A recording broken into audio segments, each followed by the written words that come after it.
कंडरा जनजाति सकेंद्रन एवं उत्पत्ति सकेंद्रन रायपुर, दुर्ग, बालोद, बेमेतरा, राजनांदगांव, धमतरी। उत्पत्ति व नामकरण। कंडरा शब्द की उत्पत्ति कान अर्थात बाण से मानी जाती है। संभवतः इसके पूर्वज बाँस से बाण का निर्माण करने के कारण कंडरा कहलाए, जो बाद में कंडरा शब्द के रूपांतरण हो गया। सामाजिक मान्यता के अनुसार इनके पूर्वज सुपल भगत थे। कहा जाता है कि सुपल भगत जनजाति समुदाय का धार्मिक प्रवृत्ति का व्यक्ति था, जो बाँस से सुपा टुकना बनाने की कला में निपुण था। इसके वंशज बस्तर से रायपुर के मैदानी क्षेत्रों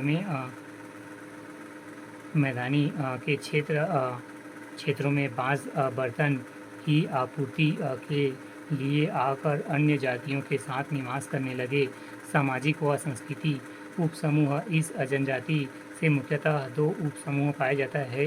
झरिया कौनजिया पंचायत। कंडरा समाज में अपनी परंपरा का सामाजिक पंचायत पाई जाती है, जिनका प्रमुख राजा कहलाता है। दीवान तथा पंच सहयोगी होते हैं। आर्थिक इनका मुख्यतः व्यवसाय बाँस बर्तन बनाना है। इस प्रकार इनका आर्थिक जीवन बाँस बर्तन बनाने पर निर्भर है।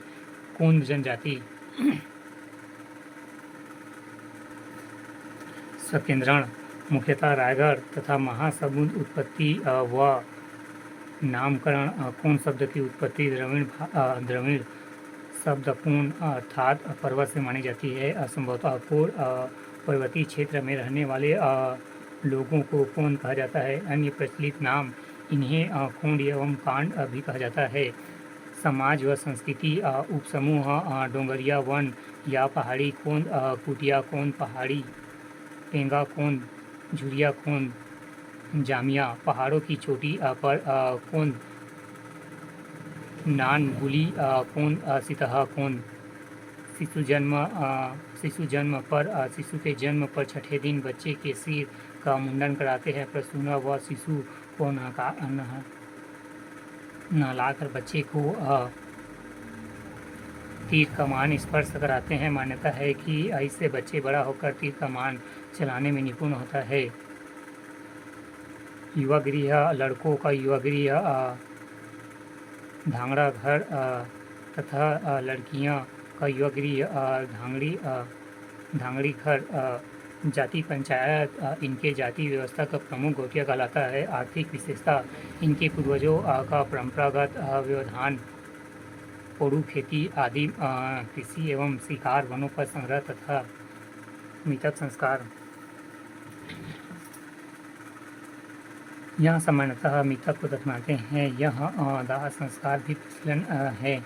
मृतक की अपनी आत्मा की वापसी की प्रत्याशा में 2 राहे पर मुर्गे के सामने चावल डालते हैं। मुर्गे द्वारा चावल चुनने पर आत्मा का आगमन माना जाता है। मुर्गे की बलि देकर धनुष से कपड़ा उठाकर आत्मा को उस बैठने को कहा जाता है और यह मान लिया जाता है कि आत्मा कपड़े पर बैठ गई है। फिर उसे जाकर घर के कोनों में स्थापित करते हैं तथा रिश्तेदारों को भोज देते हैं।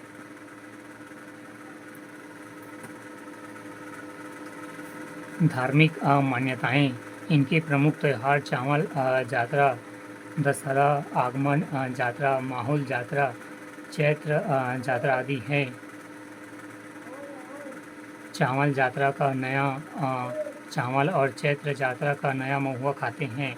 आज से लगभग 100 से 150 वर्ष पहले इनमें नर बलि प्रथा प्रचलित थी, जिसे अंग्रेजों के शासनकाल में बंद करवा दिया गया था। इनके धार्मिक कार्यों का प्रमुख जानी कहलाता है। सौता सकेंद्रण एवं उत्पत्ति। सकेंद्रण मुख्यतः कोरबा जिला तथा सरगुजा, सूरजपुर, बिलासपुर तथा रायगढ़ जिले में भी कुछ जनसंख्या निवासरत है। उत्पत्ति किंवदंतियों के अनुसार ये अपनी उत्पत्ति उड़ीसा के जगन्नाथपुरी से बताते हैं। पुरी के राजा के सेना में 2 भाई वीर सिपाही जो खंडायत जाति के थे। इनमें छोटा भाई स्थानीय आदिवासी महिला से विवाह किया, जिसका कारण बड़ा भाई उसे अलग कर दिया गया। इनकी संतानें सौता कहलाई। सौता समाज व संस्कृति। उपजातियाँ सौता की मुख्यतः 2 उपजातियाँ हैं। पहला छत्तीसगढ़िया सौता, दूसरा उड़िया सौता। पहला छत्तीसगढ़िया सौता जो 7 से 8 पीढ़ी से छत्तीसगढ़ में निवास कर रहे हैं और छत्तीसगढ़ी बोली बोलते हैं, वे छत्तीसगढ़िया सौता कहलाते हैं। दूसरा उड़िया सौता जो 2 से 3 पीढ़ी से उड़ीसा में छत्तीसगढ़ में प्रवासित होकर निवास कर रहे हैं और उड़ीसा बोली बोलते हैं, उड़िया सौता कहलाते हैं। जाति पंचायत, इनके जाति पंचायत का मुख्यतः गोटिया कहलाता है। इनका पद वंशानुगत होता है। ये लोग बालक लोढ़ा को अपनी पूर्वज मानते हैं।